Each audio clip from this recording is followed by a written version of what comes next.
একটি সিভি চাকরি পাওয়ার আশায় যেখানে মানুষ তুলে দেন নিজের পরিচয়, ঠিকানা, ফোন নাম্বার, শিক্ষাগত যোগ্যতা, সেই সিভি যদি চলে যায় অন্ধকার জগতের বাজারে।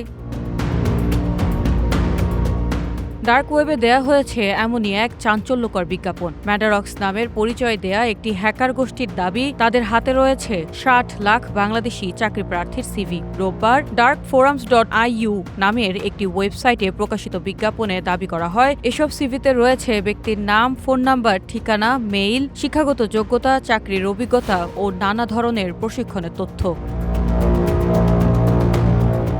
দামও ঠিক করে দিয়েছে হ্যাকাররা। এক কপি ডেটা $১,০০০। সর্বোচ্চ ৫ জন ক্রেতার কাছে বিক্রির কথা বলা হয়েছে। দাবির পক্ষে প্রকাশ করা হয়েছে ১৪৮টি সিভির নমুনা।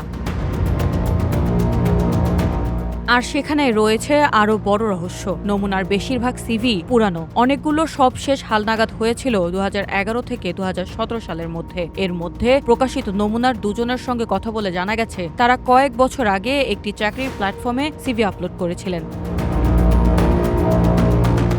তাহলে প্রশ্ন, এই তথ্য কি সত্যি কোনো চাকরির প্ল্যাটফর্মের ডেটাবেস থেকে চুরি করা হয়েছে, নাকি পুরনো তথ্য জড়ো করে তৈরি করা হয়েছে বড় কোনো সাইবার প্রতারণার ফাঁদ? বিশেষজ্ঞদের মতে একটি সিভি মানেই শুধু চাকরির আবেদন নয়, একসঙ্গে এসব তথ্য হাতে পেলে তৈরি করা যায় একজন মানুষের সম্পূর্ণ ডিজিটাল প্রোফাইল, যা ব্যবহার হতে পারে ভুয়া চাকরির প্রস্তাব, ফিশিং, পরিচয় জালিয়াতি কিংবা আর্থিক প্রতারণায়।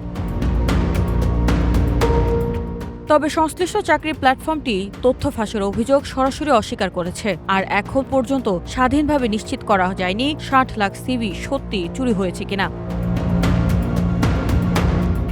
তবে হ্যাকারদের দাবি, সত্য হোক কিংবা সাইবার প্রতারণার নতুন কৌশল, ডার্ক ওয়েভের এই বিজ্ঞাপন এরই মধ্যে প্রশ্ন তুলে দিয়েছে, আপনার সিভি আসলে কতটা নিরাপদ? News desk, green TV digital.